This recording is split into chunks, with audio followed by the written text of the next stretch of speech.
And today, I think, is a sort of neat example of how the Talmud is really a modernist novel. And what I mean by that is the sort of stream of consciousness. This is actually sort of what got me into Talmud to begin with. I got into Talmud because as in college, I was an English major and I was super into James Joyce. And the thing that that really excited me mostly about Joyce and about Ulysses in particular was the sort of reality of the inner monologue, right? I mean, part of what makes the novel compelling and frustrating is that you are literally in the heads of the characters. The narrator doesn't describe what they are doing in like a normal book, but you're in Leopold Bloom's head for most of the day. So when he smells some kidney being barbecued, you smell the kidney and he thinks about, and that leads him to remember some other thing. And then he sees an advertisement and then he starts, right? And that kind of stream of consciousness, this sort of way in which the human mind can go on tangents, is part of what makes that novel so exciting. The degree to which he is a plausible narrator from Molly Bloom is a question we won't try to answer.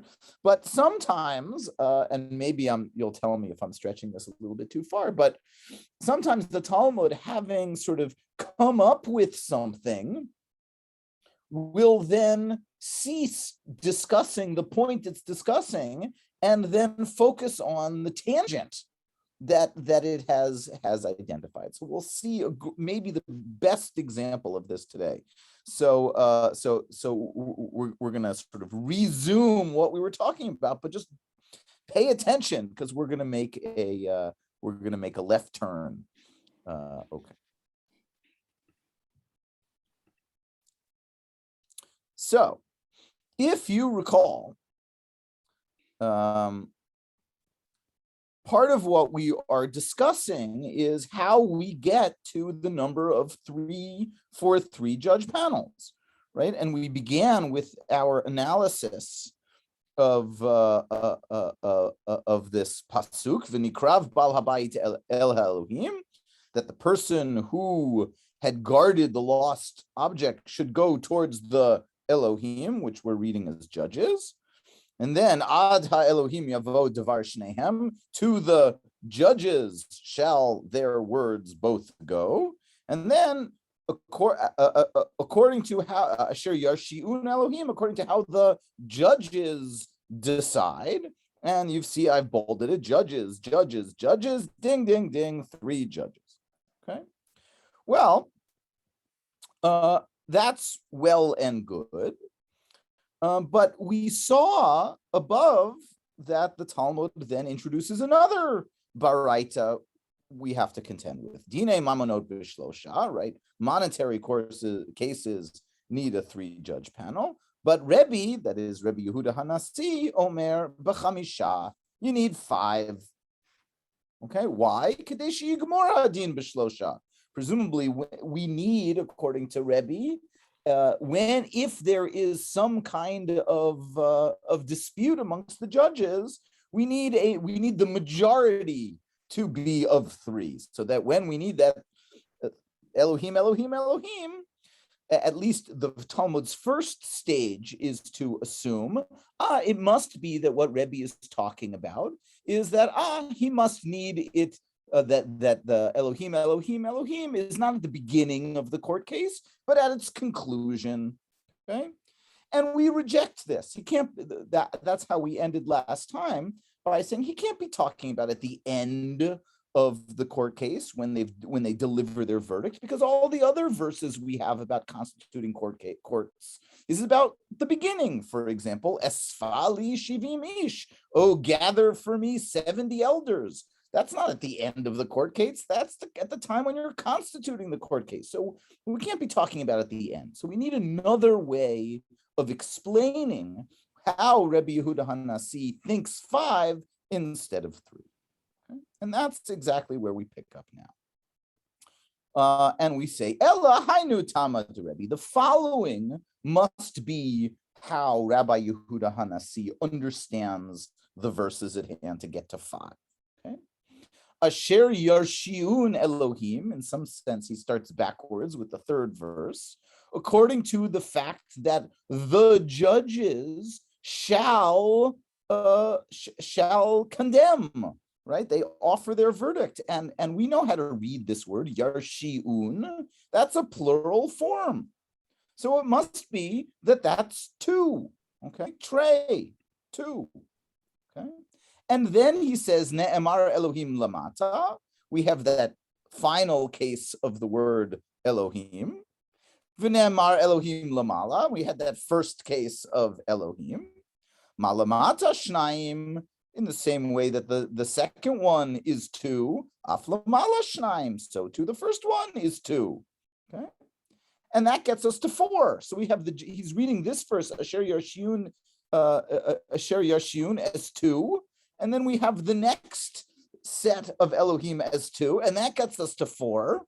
And then ve'ein beitin shakul, you can't have an even numbered judge panel. Mosifin alehen od echad, hare kan chamisha. Okay. So great. He's got his counting system. He gets to five. But now, of course, having given that plausible read of the passage, we say Rabbanan, how come the rabbis don't read it that way? Okay, how come they don't read these Elohim as plural? Okay, and the answer is a strange one. Yarshian kativ. Okay, it's not written Yarshiun. I mean, it is pronounced during the Torah reading Yarshiun, right? But it's written as we call the chaser, defective. There's no vav there to indicate the plural. It just has the vowel dots to indicate the plural. And given that those dots aren't actually written in the Torah, right? In fact, historically speaking, what we think of as the Hebrew vowels are not actually created until the 9th or 10th century, right? In many ways, what we think of as Hebrew vowels post-date the Talmud. And we know this intuitively because when we look at a Torah scroll, right, there are no vowels, okay? We know how to read it. How do you know how to read it? Any Torah reader will intuitively know this. You memorize how it's pronounced, right? And you use the letters in the Sefer Torah to remind you of the whole system, but really you've memorized it, and it is the traditional, tradition, oral tradition of how the Torah is pronounced, which doesn't always 100% conform to how the Torah is written. And many of you may be familiar with this notion of Kri and Kativ. Sometimes we have a tradition of reading the words, which is actually rather different from the way they're actually written. So it would seem that Midrash, among the tools Midrash has in its arsenal, is to make meaning or decide not to make meaning, not only of what the word means, but of how it's spelled. Okay? And since the rabbis insist, in our case, that it's not explicitly Yarshiun, because there's no vav there, that they might disagree with Rabbi Yehuda Hanassi's insistence that Yarshiun indicates plurality, and therefore we get to five. Okay? And so here's now the left turn, okay?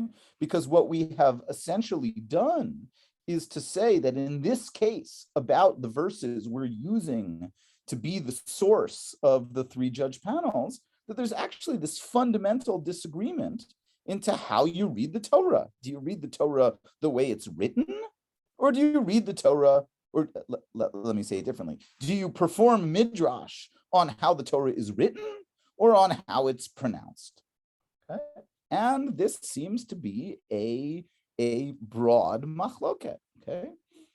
Amar Rabbi Yitzchak bar Yosef Amar Rabbi Yochanan. Rabbi Yitzchak, the son of Yosef, said that Rabbi Yochanan said. So now we are at some point in the beginning of the Amoraic age of Palestinian Amoraim. We're going to have a list. Rabbi Yehuda ben Roetz, Ubeit Shammai, Rabbi Shimon, Rabbi Akiva. So these Tanaim, these scholars of the Mishnah, Rabbi Yehuda Hanassi, Rabbi Yehuda ben Roetz, the house of Shammai, Rabbi Shimon, and Rabbi Akiva, okay, Kulhu sviru lahu, all of them believe, yesh aim la mikra. There, literally, there is a mother to the way it is read. Okay, that is to say, the way it is read and pronounced takes precedence, as opposed to yesh aim la mikra. The opposite is going to be yesh aim la misorah. There is a mother to the tradition, that is the tradition of the way it's written takes precedence. Okay, and so having quoted Rabbi Yochanan, what the Talmud is now going to do is going to give us the proofs that all of these sages focus on the way the Torah is pronounced, read, as opposed to the way the Torah is written. Okay, and we can start off by talking about Rebbe.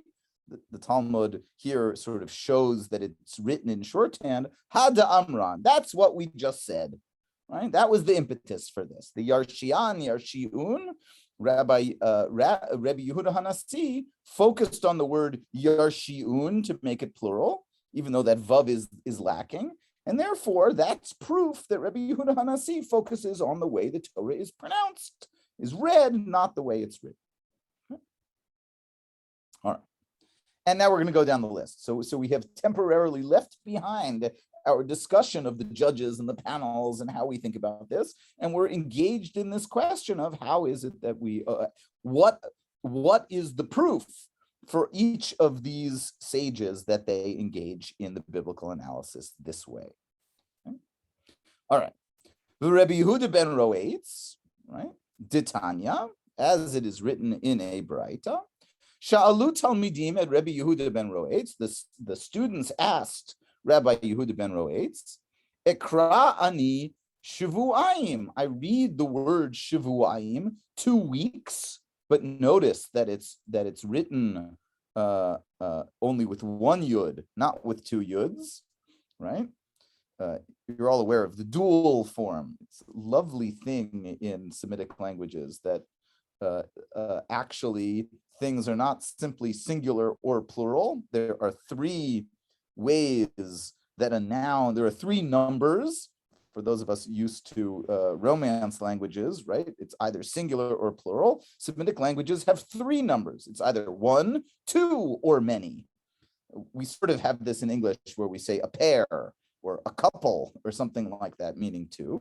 Okay, so we say this all the time. 1 week is Shavua. A pair of weeks is Shivuayim, and many weeks is Shivuot. Okay, so we have this word Shivuayim. We'll look at the whole context in a second. Yachol tiye yoledet nikevat me'ah shivim.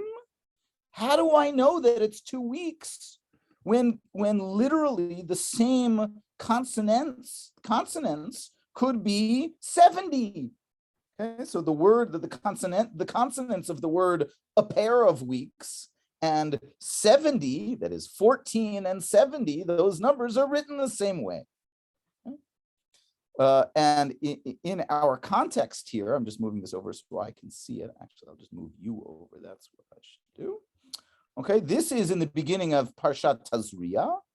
Vaidaber Adonai el Moshe lemor. God spoke to Moses saying, Daber el bnei Yisrael lemor. Tell the Israelites saying, Isha ki tazria v'yalda zachar. When a woman literally gives forth seed, which is an interesting window into what they think is going on with birth in the ancient world. But when a woman conceives, let's say, and eventually v'yalda zachar, and gives birth to a boy baby, then v'tama'a shivat yamim, she is impure for 7 days. The notion is that the blood that accompanies childbirth is uterine blood and therefore is similar to menstrual blood. Okay, v'tama'a shivat yamim ki mei nidat devota tima. She is impure for 7 days, just like when she has her period. Uveyom hashmini yomol basar orlato. And on the 8th day, he, We don't know who the subject of that is, but presumably the father shall circumcise the flesh of the foreskin. This is where we get the commandment for circumcision being on the 8th day. It's directly dependent on her ability to go to the temple on day 8. Okay. Ushloshim yom ushloshet yamim teshev b'dmei tohora. This is actually very interesting. For then 33 days, any more blood that is there is assumed to be wound blood, not uterine blood. Okay. Because that's Demei Tohara, that's clean blood. Okay. And yet, Bechol Kodesh lo tiga ve'el hamikdash lo tavo. Nonetheless, she can't touch holy things. She can't come to the temple ad malot yimei Tohara, until those days are over. V'im nekevate leid, but should she give birth to a girl, v'tima shivuayim kanidata, then she is impure for 2 weeks. Now, this is a big question why that should be. I think the most compelling explanation is one that I think Milgram gives. Very often, and I say this once again as a person without a uterus and a person who has not given birth, and so I don't know exactly what this is like, though I have witnessed a woman close to me give birth to another female person very close to me. And in fact, very often the hormones cross the placental barrier, and so you actually have baby girls who bleed a little bit, right, as part of childbirth. Okay, because the baby's system is working under the same sort of hormonal input, and therefore you sort of have 2 uteruses bleeding in some sense, and therefore you have twice as many days, something like that. Okay, and that's how we understand this: 2 days kanidata, and then it's double v'shishim yom v'sheshet yamim teshev al demei tohara. For 66 days, she sits on her clean blood. Okay? So that's the context. Clearly, it's 2 weeks, as we'll see in a second, because everything is parallel. We have 7 days, and then 33 days for the boy, and then 14 days and 66 days for the girl. It's exactly parallel. Okay? But these students are either not smart or asking nudniki questions or who knows what. So they say, okay, smarty pants, Rebbe Yehuda ben Roetz, how come you know that it's 2 weeks? How come it's not 70 days? Okay. Amar lahen, tima v'tiher b'zachar, v'tima v'tiher b'nekeva. Exactly as I just said, she becomes impure and pure with the male boy, with a male child, v'tima v'tiher b'nekeva, and she becomes impure and pure with a girl child.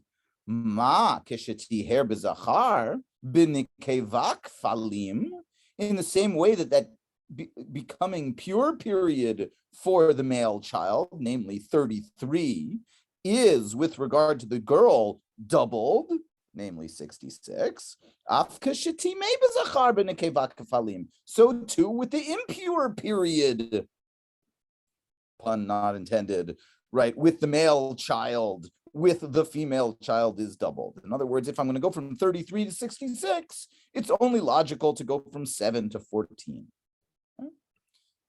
La'achar sheyatzu, after they left, yatsa umachazir achareihem, he went running after them. Amar lahen, iatem zekukim lakach. Okay. But if you wanted a better proof, right, I shouldn't have given you that logical proof. I have a simpler way to prove to you. Shivuayim karinan. When we read the text publicly, we say shivuayim, even though plausibly it could be read shivim. V'yesh em lemikra, right? And there is a mother for the way it's read. In other words, we go by the way it's read. And he uses those words explicitly. Okay, so now we've proven that Rebbe Yehuda ben Roetz is one of these people who thinks that we go after the way the Torah is read, not necessarily the way it's written. Okay? And we're going to keep going with another example. Beit Shammai. Okay? All right, Beit Shammai. Ditnan, Beit Shammai omrim, kol hanitunin al mizbeach hachitzon, shenatnan b'matana achat kiper. Okay? For any sacrifice where the blood of the sacrifice is sprinkled on the external altar, okay, in the structure of the mikdash. Usually the inner and the outer refers to the Holy of Holies, and there's really not much in the Holy of Holies except the altar for the incense. The tiny little incense altar is there, okay, but the major sacrifices are done on the big fire altar that's outside the Holy of Holies. Okay, so any sacrifice that's done outside, which is really most of them, okay, anytime the sprinkling is done at least once or only once, that's what this matana achat means, right? Sometimes the Torah says you're supposed to sprinkle it twice or 4 times or 7 times, depending on the kind of offering it is. Beit Shammai says, as long as there's at least one sprinkling, kippur, there is kapara, there is forgiveness, and it works. Okay, presumably, there's a little fudge factor in the halacha of sacrifices. It certainly would be a problem if the Kohen screwed up a sacrifice and then we'd have to bring it again, right? That would be a big monetary loss. So we will tolerate some degree of mess up by the Kohanim. And as long as they sprinkle the blood a little bit, that's good. Why? Shne'emar dam zivachecha yishafech. The blood of your offerings shall be poured out. Okay, meaning, presumably, at least minimally poured out, one kind of pouring out. Okay, uvachatat, but when it comes to a sin offering, right, an offering that's brought because someone has acknowledged that they have messed up and is coming to repair the relationship with God, then shtei matanot, then we require at least 2 sprinklings. Uveit Hillel omrim af b'chatat shenitan b'matana achat kiper. And Beit Hillel, as is their want, is more lenient. And Beit Hillel says, no, even when it comes to a chatat, as long as there's one sprinkling of the blood, that's good enough. Okay? If I were a pulpit rabbi, which I am not, right, this is how we'd come up with some drasha about this topic and about, I don't know exactly what it means, but V'amar Rav Huna, okay, so now we're going to try to figure out what is going on. My Tama de Beit Shammai. How did Beit Shammai come up with this? Okay, and so once again we will read the passage. Okay, this is actually rather interesting. Oh, I tried in every point to bold it. So let me see if I can. I'll read it and translate it. And we'll make it make sense. Okay, so this is in Deuteronomy. Okay, and this is actually pretty interesting on a number of levels. This is really the only place in the Torah that draws a distinction between eating meat that's part of the sacrificial system and eating meat that's not part of the sacrificial system. If you read Exodus and Leviticus and Numbers, you would think that the only way to eat meat is part of a sacrifice. Okay. Well, Deuteronomy seems to have a slightly different model. When God shall expand your borders, as God has told you, and says, go ahead, eat meat as you desire. Whenever you really get a hankering for beef, go ahead and eat beef. Because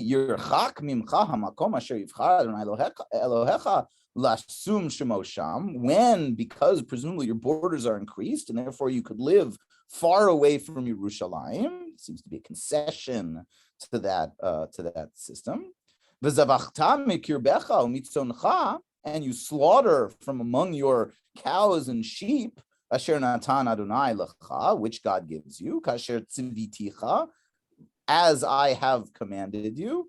By the way, this is the greatest proof in the whole Torah for the existence of the oral of Torah sheba al peh, of the oral law, as I have commanded you. Nowhere up until this point in the Torah, have these laws been commanded? So the rabbis say, aha, that must be God told Moshe orally, right? And it didn't make it into the written text of the Torah. If you ever need, right, this is that class. I remember this from years and years and years ago. If you ever need the proof text that shows that rabbinic Judaism is right, that there is an oral Torah, this is it. Right? And you can eat it in your gates whenever you desire. Go ahead, eat meat. I mean, nowadays we could decide maybe climate change means we shouldn't eat meat because of the methane from cow farts or whatever, but at least in theory, okay. However, when you eat wild animals, when you eat a deer or you eat a ram, ken tochlenu. You can eat cows and sheep in the same way. Whether you are pure or impure, right? The woman who just gave birth, who can't eat sacrificial meat because she can eat this kind of meat. Rak chazak leviltiach chol hadam. However, be strong. Don't eat the blood. Ki hadam hu hanefesh, because the blood is the life force. V'lo tochal hanefesh im habasar. Don't eat the blood with the meat. This is, of course, how we get soaking and salting and all the things of kosher meat. Lo techlenu al haaretz tishbachenu kamayim. Don't eat it. Pour it out on the ground like water. Lo tochlenu, don't eat it. Lamani tav lacha levanecha acharecha. Don't eat it in order that it be good for you and your descendants after you. Hitayasesh hayashar be'einei Hashem. You should do what God says is right. Rak kodshecha, right? But your holy meat, sacrifices, asher yu lecha undarecha. When you do sacrifices and your nidarim offerings, right? These are sacrifices. Tisa, you shall bring them. Uvata el hamakom asher yivchar Adonai. The fact that you can eat meat outside the borders doesn't mean you can give sacrifices outside the borders. If you want to give sacrifices, that you actually have to go to Yerushalayim. Va'asita olotecha, and you should do your olot, your sacrifices. Habasar v'hadam al hamizbeach. And unlike in outside where you eat the meat and you pour out the blood, both meat and blood go on the altar. V'dam zivachecha yishafech. That's that verse that we've quoted. The blood of your offerings shall be poured out. Al mizbach Hashem Elokecha b'habasar tochel. All right, I'm sorry. As I'm reading this, I'm really realizing this is just the verse that Beit Shammai has used to tell me you only have to sprinkle once.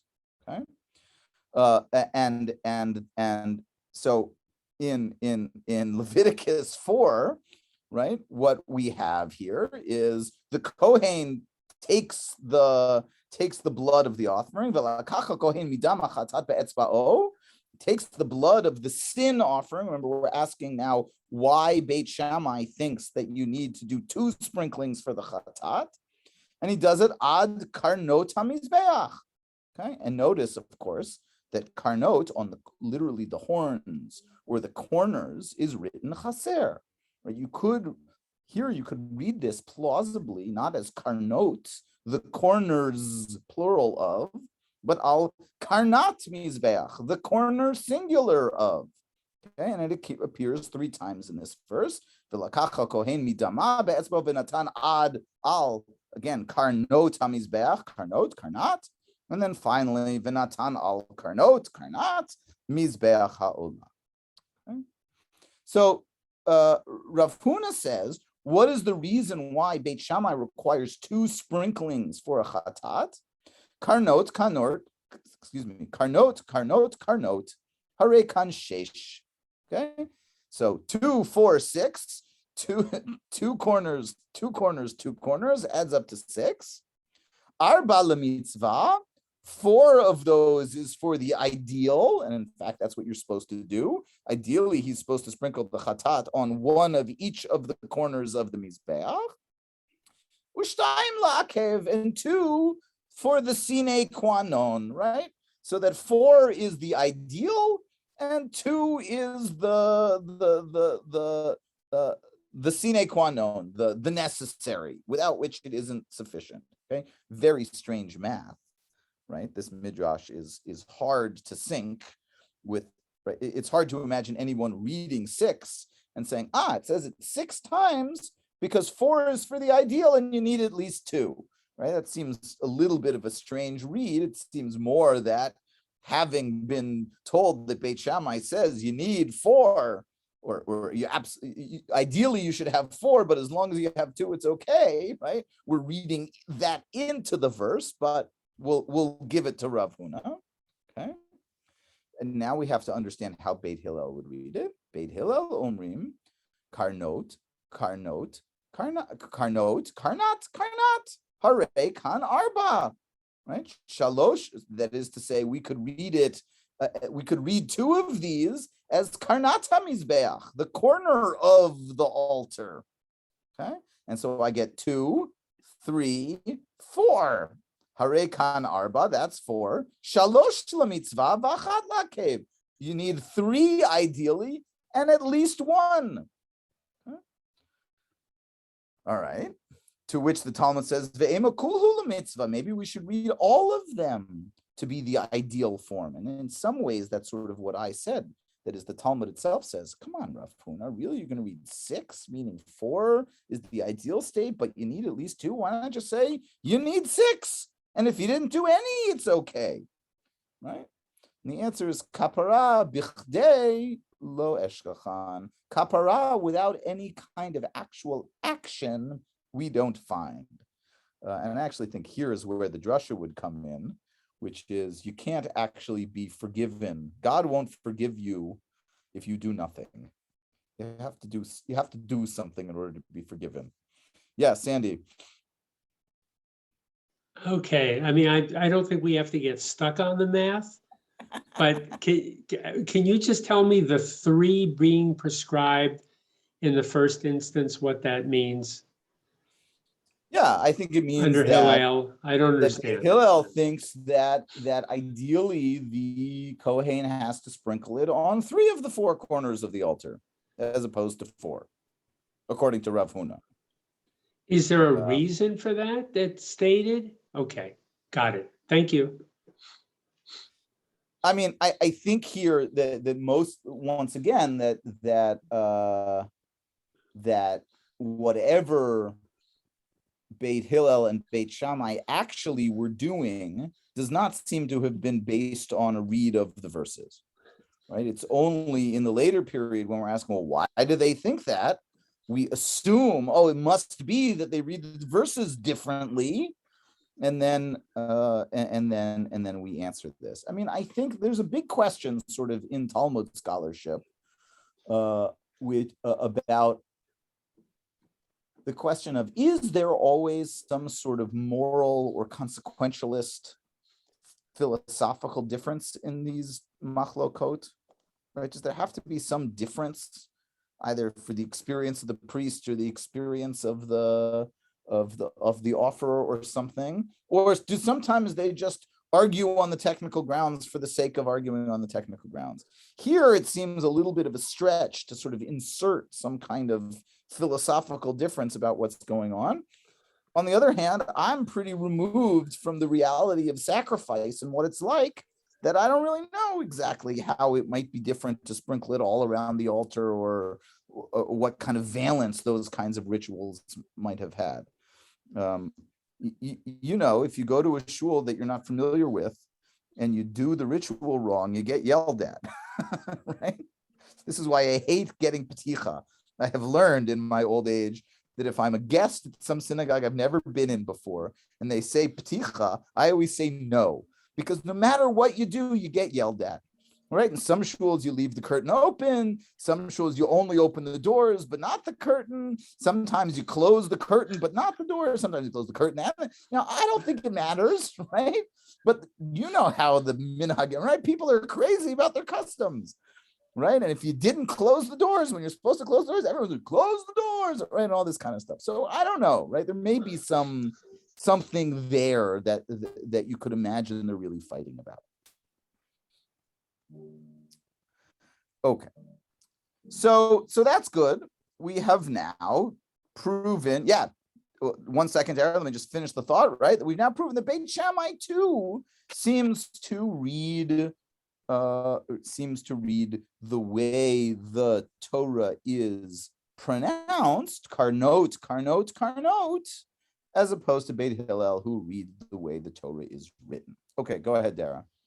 Oh, I was just going to say that I think it's very generous of you to imagine that these things had a reason, because I mean, for my very limited, my limited study of the Talmud, which has just been limited to our sessions together over the past year. So granted, not very great, but it seems to me that a lot of these arguments or trying to explain things are just made up, or that they're, it's an intellectual exercise. I don't mean to say they're made up out of nothing, but they are really looking to explain or looking to justify. And it to me anyway, and probably this is, maybe too naive, it seems like a lot of the time it's for the sake of arguing and Right. for the taking sides. So I agree with you that this case certainly seems to be one of those cases. I guess the question is, sometime now, of course, I won't be able to come up with a good example, but sometimes that which seems only to be I have a good one in a second. It seems only to be a sort of an argument for the sake of arguing might actually have some core meaning. Okay, so here's the one that pops into my head. And we talked about the Egla Arufa ritual, right? When somebody, when you find a corpse and you don't know who killed the person, you're supposed to measure to the closest city, and the elders of that city go out and they do this ritual, right? They literally wash their hands and saying, it wasn't us, we weren't responsible, we didn't kill this person, as a way of saying, we should have been more careful, we take responsibility. So the Talmud asks the following question, which is, and I don't remember the sages involved, the Talmud says, well, what happens if the person has been decapitated and their head is closer to one city and their body's closer to the other city, right? Who does the ritual? Okay. Now, this may seem like the most absurd question. First of all, it's gruesome and unpleasant. And at this point, who cares, right? But the Talmud then asks, well, and then one of them says, oh, you go by the head, and the other one says you go by the body. And the Talmud says, well, what are their reasons? And the reason is, well, basically, this is a dispute about sort of what is the fundamental center of the human being. Is the human being based on their belly button, the umbilical cord, the way they came from their mother, right? Is what the human being, the sort of animal self, the body? Or is it the nose, where God breathed in the breath of life into the human being, right? So essentially, this question, which seems to be sort of totally absurd and ridiculous, head, body, who cares, is really this profound meditation on what is it to be a human being? Are we godly or are we animal, right? And given that we're both, sort of when we come to think about taking responsibility for the loss of human life, are we mourning the loss of the godliness in the human being or of the animal in the human being? Well, that's actually pretty interesting and worth pondering. And maybe the Talmud's onto something there. And maybe this debate isn't quite as preposterous and ridiculous as maybe we have said. I don't have as beautiful a drasha for our case. So yeah, Sandy. Well, I think that it could be said that an argument between Hillel and Shammai is whether or not there's a difference in our sacrifices when we have done something wrong and we're making shuvah as opposed to bringing the commanded sacrifices. And I'm sort of surprised that, well, I mean, Hillel could take it one way or another, because on the one hand, it could be, yes, we're going to talk about the meaning. On the other hand, we're going to talk about being lenient, but that could be another moral underpinning of this particular argument. I think that's right. That's right. So all I'm saying, Dara, is that I think we shouldn't give up too early on trying to assume that there might be some substantive debate behind simply math, right? And just because we can't figure it out, it's not intuitively obvious, it doesn't mean that we should give up on it. I think we also shouldn't push too far and assume that there always must be. If in 84% of the cases there really is a substantive debate, we might then expect, okay, and in the rest of the cases we're going to debate anyway because we love debating, right? And so I'm happy to have some exceptions that prove the rule or something like that. Right. I would just say one more thing about the example that you gave, which is, Right. yes, it raised some very interesting questions about, what is the nature of humanity? What is what makes us, what is the nature of life? But it's almost as if that argument, that issue came out of the argument. Was that before the argument, or was it the results of the argument? So, Good. I mean, we don't know, but in this case. You're absolutely right. You're absolutely right. And I think this is the sort of same question that we ask frequently, which is, are we reading out or are we reading in? Right. And I think it's frequently both. So yeah, Lisa, is that, were you going to ask the same question, or? I'm struggling with the icons. I can't get the clap to go away, but to me, it's a very interesting example that you gave about the head or the body, because I remember arguments in Western medicine about brain Right. function versus heart function. And I give a lot of credit to the rabbis, whether it's too much or not, but it's pretty incredible that they had this discussion at all. To me, it's amazing.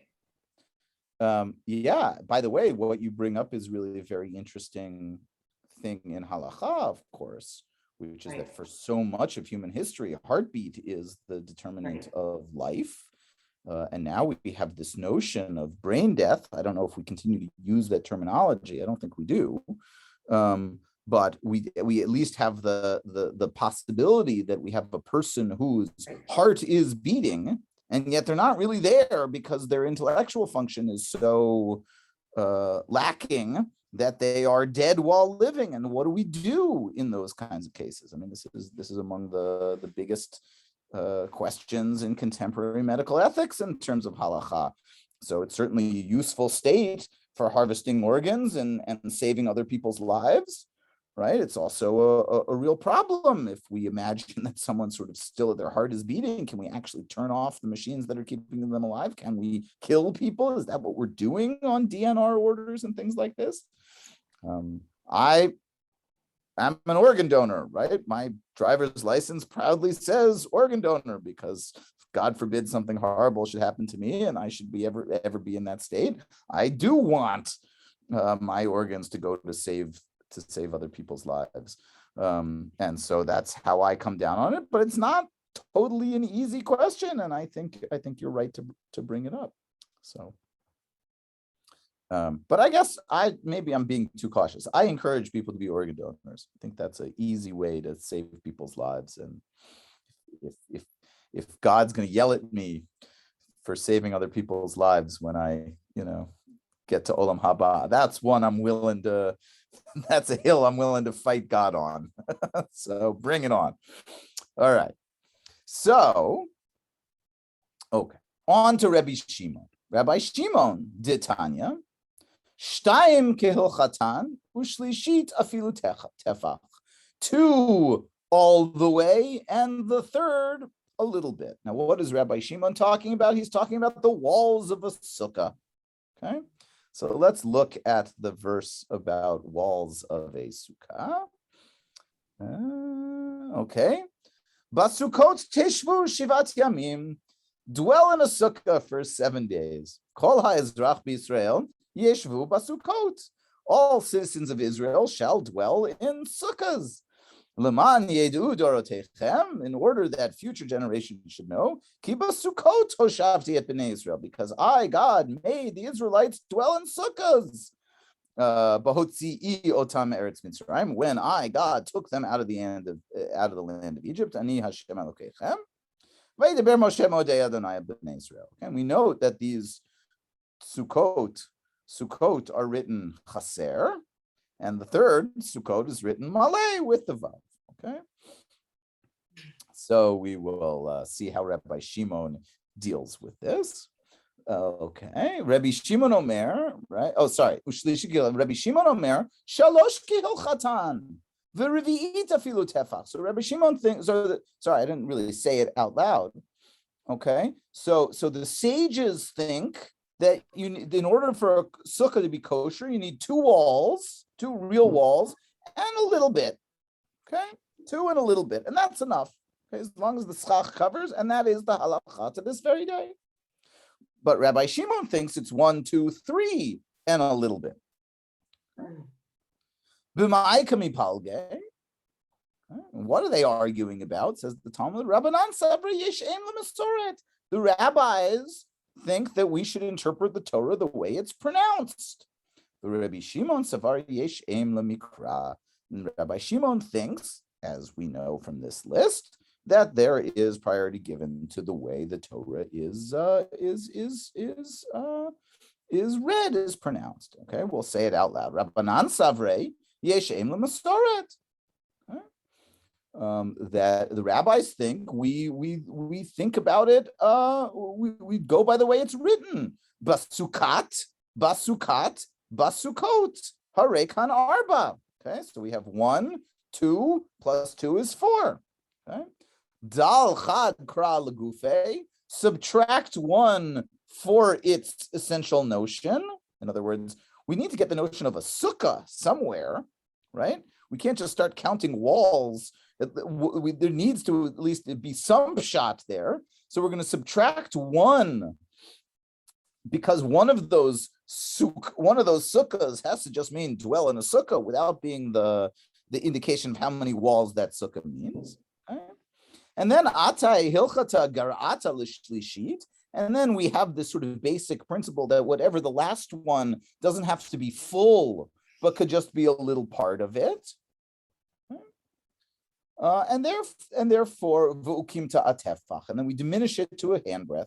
So if we started with 4, we just subtracted 1, because that 1 needs to tell me sukkah at all. That gives me 3 left, and that's how I get to 2 and a little bit. Okay? By the way, this principle applies in a lot of different cases. For instance, even those people who wait 6 hours between meat and milk don't actually wait 6 hours between meat and milk. 5 and a little bit. Okay? It's the same sort of principle. Okay, Rabbi Shimon savar basukot. I don't go by the way it's written. I go by the way it's read. Harekan sheish. Right, that's 6. Dal chad kra legufe. Okay, so I subtract 1 of these for itself, and each one is double. So that leaves me with 4. Okay. And because the last one can just be a little bit, that gets me to 3 walls and a little bit. So great. So now we have shown that this machloket is about the reading of the Torah. Now here, boy, I mean, I don't know. What do we think actually about the difference between a 2 and a little bit walled sukkah and a 3 and a little bit walled sukkah? Perhaps we're worried about, how secure these sukkot are supposed to be. Perhaps, there is a kind of liminality about the sukkah. It's open to the elements on top. My sukkah has really, really sturdy 4 walls. So fine, it's a kosher sukkah, but maybe Rabbi Shimon wants there to be sort of sturdier sukkot for some reason. And the rabbis want us to have less sturdy sukkot, or to allow us to have less sturdy sukkot. I don't know. We can play this game. So I'm not exactly sure. Yeah, Sandy. But here, we don't follow Rabbi Shimon, we don't follow the Mikra. Correct. Okay, right. Correct. We follow the sages. Anytime you have a majority versus minority, and we know that it's a majority opinion, because D'Tanya Shtayim Kehilchatan Shlishit Afilu Tefach, that's anonymous. That's the words of the sages. That's the Rabbanan. Rabbi Shimon Omer Shalosh Kehil, right? So when you have the anonymous Mishnah versus a singular, a da'at yachid, a minority opinion, of course we follow the majority. But here, of course. I'm sorry. No, But go ahead. here, the Talmud is not taking pains to say why Mikra is not. It's just that the rabbis say this, we don't have another explanation. Correct. Okay. Correct. Okay. And the final one, Rabbi Akiva.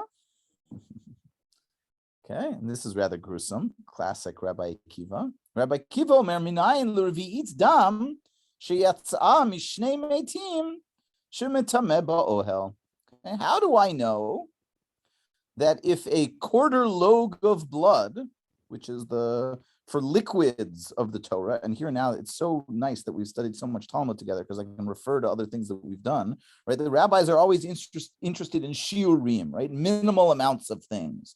We saw this in the context of Yom Kippur. How much food do I have to eat in order to be considered eating? And how much liquid does it have to be in order for it to be considered drinking? And we saw there that the amount of eating was the kotevet, right? This dates bulk, and for drinking it was a male lugmav. Well, that's another way of saying this shiur, a revi'it, a quarter log, and of course those units of measurement don't mean a lot to us. Okay, but this is the standard measurement of liquid measure. Where does this come up? This is the minimal amount of wine, in the same way that it's the amount of liquid you need to drink on Yom Kippur in order to violate the prohibition against drinking on Yom Kippur. It similarly is the minimal amount of Kiddush wine you have to drink in your Kiddush cup on Shabbat. And it's the minimal amount of each cup of wine at the Seder that you have to have. Okay, well, all liquids. Okay, so this is the standard issue of how much blood from a corpse, if it spills out in my tent, right? And because it's from a corpse, it should render impure all of the other stuff in my tent. Okay, so if I'm a priest and I take my truma pita back to my tent, right? And then I don't know what, right? However, the blood of the corpse got in my tent, then my truma pita is now tameh and I can't eat it. But Rabbi Akiva wants to go farther and to say, how do I know that if it's not, everybody agrees that if I had a quarter log of blood from one corpse, one person, that would be enough to render impure all the stuff in the tent. Rabbi Akiva goes further. What if I had half a revi'it from one corpse and half a revi'it from another corpse that they would combine to make the amount of blood which would render impure all the other stuff in my tent? Okay. Shene'emar ve'al nafshot meit lo yavo. Okay. And to the nefesh of a dead person, he should not come. For all of you who learned that nefesh means soul, it simply cannot mean this here. Nefesh in this verse, and here we are again in Vayikra, nefesh here means corpse, which is rather interesting. By the way, biblically, I don't think the Bible has a notion of a body-soul duality. That's a Greek concept. I think the rabbis probably do have that conception, but it's one that enters the rabbinic mind by way of Greek thought. Okay. Here is a good example of that. Nefesh doesn't mean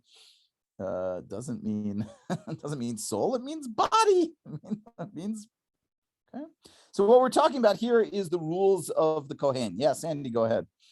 Where is this? Can you just give me the chapter and verse? Yes, absolutely. I'm this? sorry for not giving everybody the English. This is Leviticus 21, verse 11. I'm Thank you. starting at 10. The paragraph begins at Leviticus 21, verse 10 to 15.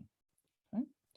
And this is the rules of the Kohen Gadol. The Kohen Gadol me'echav, the priest who is greater than his brothers, the Kohen Gadol, asher yutzak al rosho shemen hamishcha, upon whom the anointing oil has been sprinkled, umileet yado lilboshet begadim, and he has filled his hands to wear the special vestments, et rosho lo yifra, uvegadav lo yifrom. If he should, God forbid, one of his relatives should die, the high priest should not shave and should not rend his garments. Okay. V'al kol nafshot meit lo yavo, la'aviv u'li'imo lo yitama. He should not go and become tameh for anybody, not even for his father or for his mother. Okay. Umin hamikdash lo yetze, he should not leave the temple. V'lo yichalel et mikdash Elohav, and should not besmirch the temple of his God.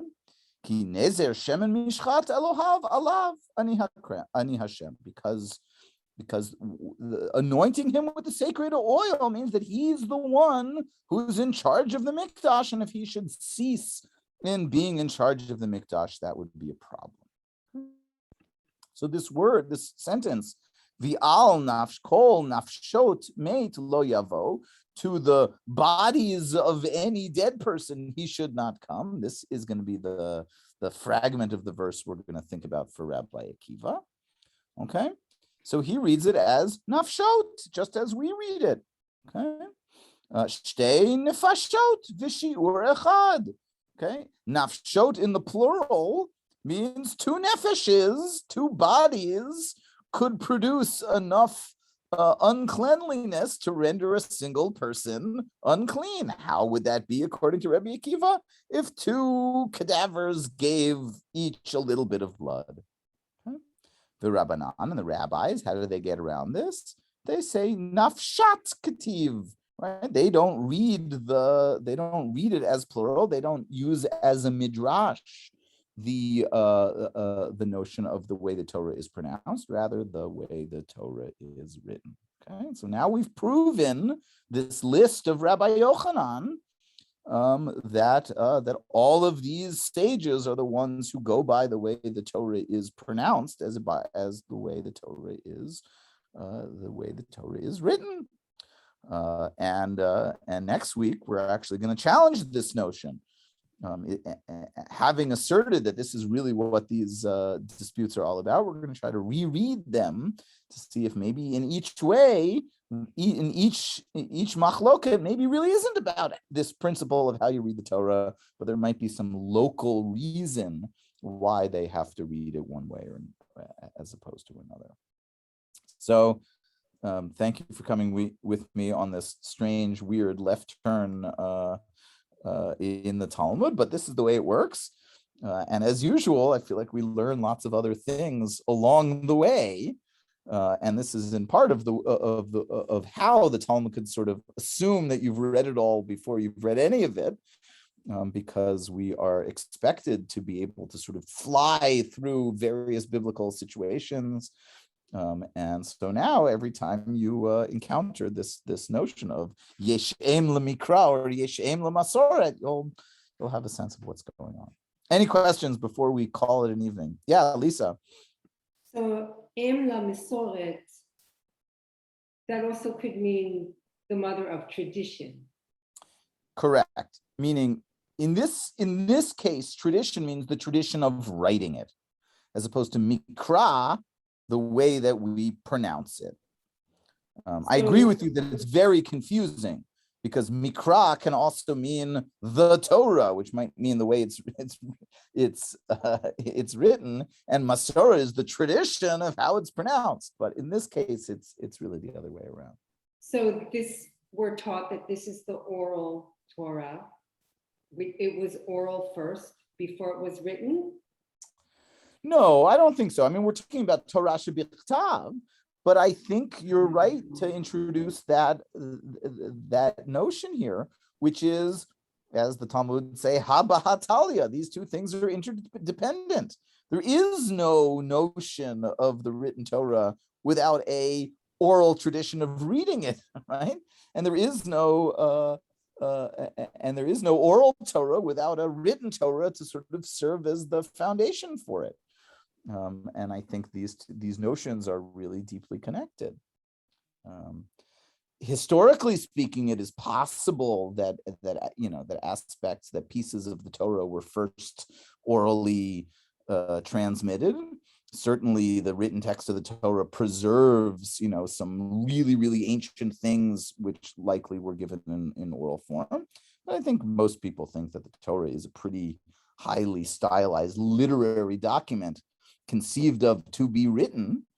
But because of the way all Semitic languages are purely consonantal in their written form, and in a number of these cases, right, it actually is. They are, how do you say it, grammatical homonyms or something like that, where actually the same word could be written. The two different words could be written exactly the same way. So, yeah, Sandy.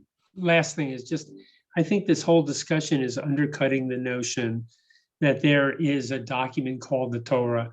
It's only seen one way. We make there's something objective.